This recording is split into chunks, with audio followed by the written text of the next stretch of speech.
Bonsoir à toutes et à tous et bienvenue sur Radio Ici et Maintenant, Radio Ici et Maintenant 95.2 FM que vous pouvez écouter 24 heures sur 24 sur notre site internet, le site ici et maintenant.com, sans oublier bien sûr les applications radio pour smartphone qui vous permettent de nous écouter également de façon continue, donc 24 heures sur 24. Ce soir en direct sur Radio Ici et Maintenant avec Myriam pour une antenne libre, et nous avons un invité très spécial que nous allons vous présenter d'ici quelques instants. Coucou Myriam, comment ça va ? Coucou ma chère Morgane, et toi comment tu vas? Écoute, moi je vais très bien, toujours la pêche, hein, voilà. Ça va très bien, un plaisir d'être en ta compagnie ce soir. C'est gentil, merci beaucoup, et, moi de même. Et c'est grâce à toi que nous avons notre invité ce soir, puisque il s'agit d'une personnalité. On va vous le présenter, auditeurs et auditrices, dans quelques instants, donc restez avec nous. Exactement, et on va, voilà, c'est Yves.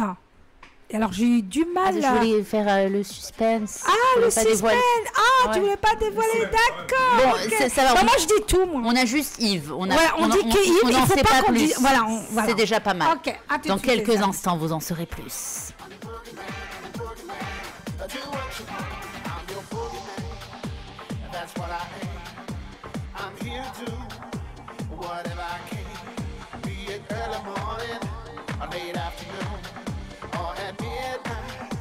Et oui, bienvenue à tous dans notre émission spéciale ce soir. Nous sommes ravis de vous accueillir pour une soirée exceptionnelle. Et oui, on reçoit un invité de renom, une véritable référence dans le monde du sport, Yves Foupa, coach sportif, préparateur physique et athlétique des stars. Mais attention, ne vous méprenez pas, Yves Foupa est bien plus qu'un simple entraîneur pour les célébrités. Grâce à son expertise et son expérience, Yves Foupa a su démarquer et devenir, a su se démarquer et devenir une figure incontournable dans le domaine de la préparation physique. Il a accompagné de nombreux athlètes de haut niveau et a contribué à leur succès remarquable. Mais ce qui rend notre invité du soir encore plus spécial, c'est sa vision holistique de la condition physique. Il ne se contente pas d'entraîner les corps, mais il s'investit également dans le bien-être mental et émotionnel de ses clients. Alors ce soir, avec Myriam, nous aurons la chance de plonger dans l'univers fascinant d'Yves Foupa. Il nous fera découvrir les coulisses de son métier, les défis auxquels il fait face au quotidien, ainsi que les méthodes innovantes qu'il utilise pour maximiser les performances de ses athlètes. Mais surtout, nous aurons l'occasion de comprendre comment il parvient à transformer des stars en véritables athlètes accomplis, en alliant passion, discipline et détermination. Et voilà, c'est pas encore terminé. Notre invité nous révélera également sa vision de la santé et du bien-être, car il considère que chacun de nous a le potentiel de devenir la meilleure version de soi-même. Il partagera donc avec nous ses conseils précieux pour adopter un mode de vie sain, améliorer notre condition physique et atteindre nos objectifs, quel qu'il en soit. Donc, restez avec nous, avec Myriam, dans quelques instants. Nous allons l'accueillir, notre invité du soir.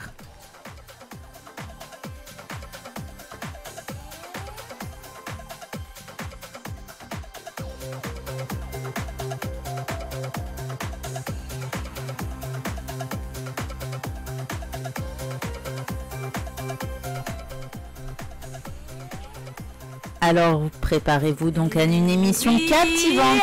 Allez Myriam, ça y est, on peut... Ça y est, allez, je montre le visage de ce beau garçon, Yves. Ah là là là là, ah là là, allez, voilà, bonsoir Yves. Bonsoir, comment ça va Yves? Ça va très bien.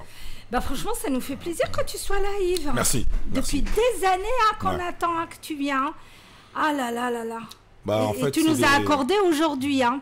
Oui, en fait, c'est les emplois du temps, les errata, le travail qui devient, plus les années passent, plus les mois passent, assez important dans mon emploi du temps, grâce à Dieu. Voilà. Donc après, malheureusement, on loupe des rendez-vous, malheureusement peut-être on ne donne pas de nouvelles, malheureusement on ne répond pas aux messages, mais Après, c'est un peu le train-train de la vie de tout un chacun qui fait que, bon, voilà. Mais écoute, moi, ça me fait plaisir de te voir. Hein. Sincèrement, ça me fait vraiment plaisir. Ça fait presque 4 ans qu'on ne s'est pas vu. Hein. 4 ans avant le confinement. 4 ans. 4 ans, tu te rends compte? Oui. On a changé. Hein. C'est ça. Pardon.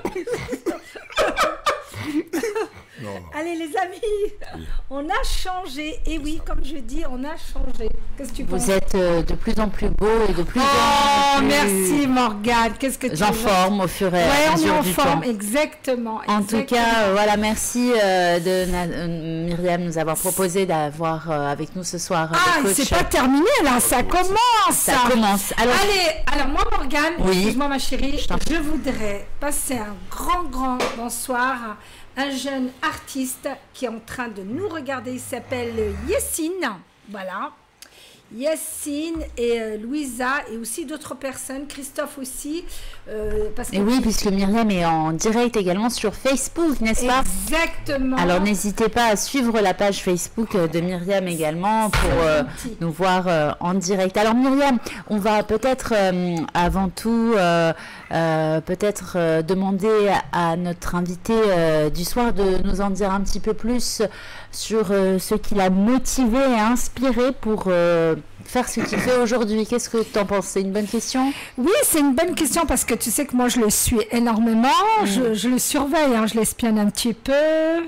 Alors Yves, voilà, comme je le disais tout à l'heure, tu es coach sportif. Est-ce que tu peux nous en dire un petit peu plus sur ce qui t'a incité à te pencher dans ce domaine? Tout d'abord, bonsoir. Et en fait, je suis très heureux d'avoir été invité à cette émission. Et voilà, je tenais à le spécifier. Après, par rapport au coaching, moi, j'ai eu la chance. Bon, avant, j'ai vu du ballon. J'ai eu la chance de faire une carrière dans ce sport. Et après, à un moment donné, quand ça battait un peu de l'aile, j'ai voulu me reconvertir. En fait, j'ai voulu arrêter le foot avant que le foot m'arrête. Et de par, mon tempérament, de par mon charisme, j'ai toujours été un leader dans une équipe. J'ai toujours été celui qui prend l'échauffement, celui qui remonte un peu les amis, celui qui est là pour consoler, etc. Et donc, voilà, le métier de coach n'existait pas à l'époque. En 2010, il n'existait pas. C'était un truc, en France, n'était pas adapté. Il y avait des clubs d'haltérophilie, il fallait s'inscrire en club d'haltérophilie pour faire de la musculation, c'était très compliqué. Et voilà, j'ai eu la chance d'être visionnaire avec deux, trois tontons que je salue d'ailleurs, Rob, coach Nicolas et coach David, qui voilà, ont montré que ce métier en fait en France était possiblement réalisable. Et après je me suis intéressé, j'ai passé ce qu'il fallait passer. Voilà, je me suis battu et voilà, ça a fini par payer. Voilà. Alors je pense que Myriam avait aussi une question à poser, n'est-ce pas? Oui, moi j'ai plein de questions à poser, mais alors déjà je vais commencer par la première. Qu'est-ce que va le dire? Qu'est-ce que je vais dire? À ton avis, qu'est-ce que je vais dire? Je sais pas. Alors la première question que je vais te poser, allez, on va parler sérieusement parce que moi je suis une personne qui est très sérieuse quand je veux, voilà. Tu es très souvent, c'est les femmes qui viennent te voir ou c'est des hommes? C'est quelle question? En fait, quelle question? C'est-à-dire les personnes, parce que je pense que tu t'occupes aussi des gens qui veulent perdre du poids, qui veulent maigrir. Ouais. C'est ça que j'essaye de t'expliquer. Est-ce que ta clientèle, c'est plus des hommes, plus des femmes? En fait, il y a une parité naturelle qui fait qu'en fait, moi, j'ai... voilà, à partir du moment où je t'ai connu sur les réseaux, où que tous les gens pouvaient me googliser, pouvaient avoir des informations sur moi par rapport à des gens connus ou pas que j'avais entraînés, j'ai décidé de ne plus trop être influenceur sur les réseaux et je me suis restreint, un peu comme ce qui se fait dans le grand luxe, je me suis restreint à mon groupe très très restreint, très privé de clients avec qui on a commencé il y a 7 ans, 8 ans, 10 ans et là, voilà, on est encore ensemble. Voilà. Oui, mais tu m'as pas répondu à ma question. Je t'ai posé la question. Excuse-moi, je suis chiante ce soir. Voilà. Alors, est-ce que tu t'occupes plus des femmes ou des hommes? Alors, excuse-moi de ne pas répondre à la question. En fait, j'ai envie de te dire qu'il y a une certaine parité. Parce que moi, j'ai, on va appeler un chat une clientèle qui est plus orientée vers le mari qui veut perdre du poids, la femme qui veut perdre un peu de poids après l'accouchement. Donc je fais un coaching de couple, parce que je parfois aussi en couple, qui marche très très bien. Ensuite, il y a l'homme seul qui arrive à 50 ans, 55, et il n'accepte pas de passer à cette étape-là, et en fait, il veut avoir un corps de sa quadragénité, je ne sais pas si on dit ça comme ça, parce que, et en fait, cette personne-là, mon but, c'est un peu de lui remettre un peu la réalité en face des yeux, et lui montrer que les critères de beauté ont changé. On n'est pas aussi esthétiquement plaisant quand on a de 20 à 30 ans, que de 30 à 40 ans et que de 40 à 50 ans. À un moment donné, il faut arrêter de... Parce que là, je le dis vraiment parce que j'ai beaucoup de gens, des fois, qui m'envoient des mails, parce que je suis très contacté par mail, qui m'envoient des propositions pour avoir des corps. Le monsieur, il a 47 ans, il a eu les croisés au ski, il s'est cassé la jambe 2 fois, et il veut avoir les abdos d'un gamin de 19 ans. Non, c'est impossible. À un moment donné, les critères de beauté ont changé. Aujourd'hui, à 40 ans, quand tu passes la quarantaine, si tu es bien dans ta peau, si tu es en bonne santé, si dans ta tête ça passe bien, voilà, vas-y, c'est comme ça. Ben, je t'adore, Yvan, bravo, hein, Morgane, qu'est-ce que t'en penses? Oui, c'est vrai que les critères de beauté, en effet, changé. On parle beaucoup de body. Alors l'expression, je l'ai oubliée, mais body. Summer body. Le summer body. Non, pas le summer body. Justement, il y a beaucoup de personnes qui parlent. Le body fat. Non, le fait d'être bien dans sa tête et bien dans sa peau, comme tu le disais là à l'instant, sans forcément avoir des muscles qui sortent de partout. C'est ça. Mais justement, en tant que coach sportif, comment est-ce que tu arrives à combiner ce bien-être mental et ce bien-être physique qui est nécessaire aussi pour notre bonne santé? Comment est-ce que tu expliques les choses aux personnes qui viennent te voir, et comment est-ce que tu sais quel programme et quel type d'exercice est adapté à telle ou telle personne? En préambule, je dirais que on a la chance d'avoir dans notre belle langue française un intellectuel qui disait « Avant de les rendre forts, rends-les d'abord heureux ». En fait, moi, l'idée, c'est qu'en fait, les personnes que je prends en coaching, dont j'ai la charge de m'occuper, ces personnes-là, en fait, je commence le travail déjà par l'aspect mental. Parce que si moi, j'ai la motivation pour te transformer, et toi, tu l'as pas, on n'arrivera à rien. Mathématiquement, c'est pas possible. Donc, je suis quelqu'un qui va d'abord adoucir, apaiser, trouver les mots qu'il faut, donner l'envie, motiver une personne pour pouvoir se dire qu'elle a bien fait de prendre un coach. C'est pas une histoire d'un mois où on va juste transpirer, pump it up, non. Moi, quand je prends quelqu'un, c'est que je suis sûr de la transformer, de lui donner la meilleure version d'elle-même. Aussi simple que ça. Alors, le mot que je cherchais tout à l'heure, c'était le body positivisme. Voilà, c'est un mouvement prenant l'acceptation de tous les corps humains, quel qu'il en soit. Mais malgré tout, justement, par rapport à ça, quel est ton avis? Qu'en penses-tu? Est-ce que voilà, tu avais un avis sur ce nouveau mouvement qu'on voit sur les réseaux sociaux, où des personnes s'exposent en ayant peut-être un certain surpoids, mais en disant le fait qu'il faut s'accepter comme on est? Alors, cette question te m'applique parce que j'ai une anecdote monstrueuse. Il y a de cela quelques mois, avec un ami, on était sur Châtelet pour aller faire nos petites courses, on se baladait tout ça, et on a vu que dans le magasin Nike, il y avait exposé de nombreuses paires de baskets avec des coloris différents. On se dit, ben, pourquoi pas aller jeter un coup d'œil? On rentre dans le magasin, et qu'est-ce qui se passe à l'entrée du magasin? Vous aviez 3 femmes, donc 3 modèles féminins, qui exposaient la nouvelle collection été. De brassières, leggings moulants, chaussures, machin, maquillage de sport, blablabla. Bla, bla, bla. Parce que dans les magasins de sport, maintenant, il y a ce qu'on appelle le maquillage de sport. Comment être belle à la salle de musculation. Ah oui. Bref, bon. Revenons aux moutons. On rentre dans le magasin comme ça, et on voit 3 mannequins. Et vous savez le choc qui nous a eu, le choc qu'on a perçu quand on avait les 3 mannequins, c'est que les 3 mannequins étaient une femme mince avec un ensemble Nike, la même femme mince en deuxième mannequin avec un ensemble Nike, mais mince, un peu potelé, je vois, enfin pas potelé, sportive. Avec des formes. Voilà, il y avait la très très mince, la sportive, genre le 36-40 bien musclé, athlétisme, voilà, et En troisième position, le troisième mannequin était la femme plutôt ronde.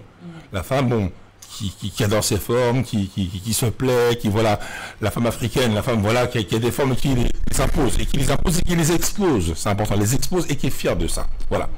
Et donc, j'ai trouvé cette démarche très intéressante du groupe Nike parce que je me suis dit, là maintenant, on est en train de cibler une clientèle qui était cachée parce qu'elle ne voulait pas prendre un habit qui allait mal leur aller. Et donc, elle était dans le mindset, mal se comporter.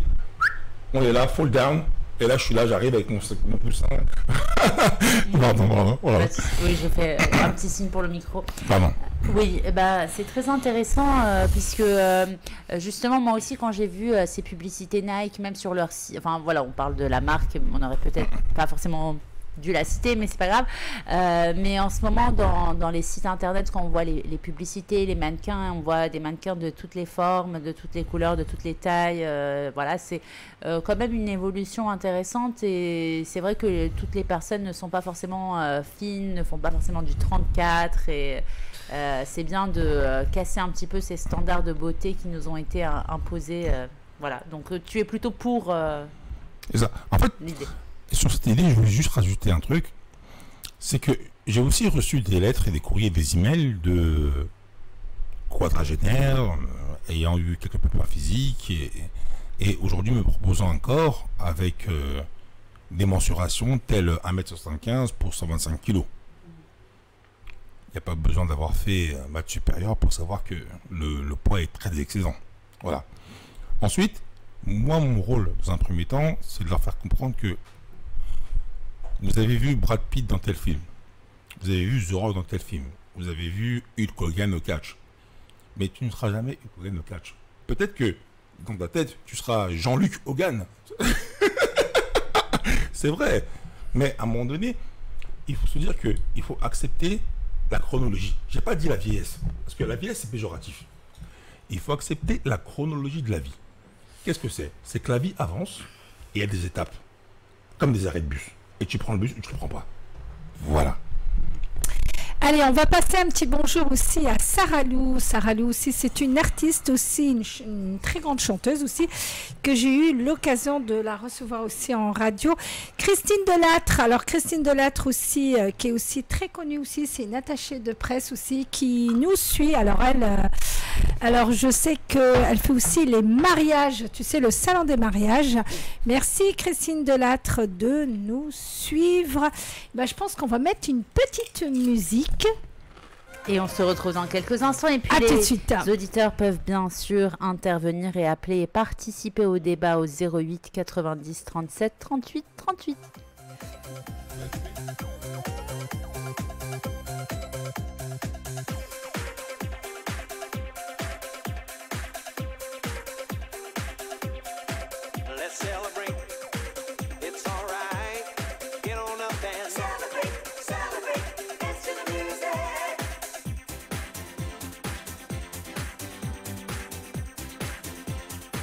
A celebration. Celebrate good times, come on. Celebrate.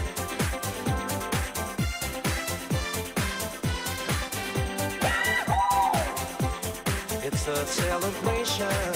Celebrate good times, come on. Let's celebrate.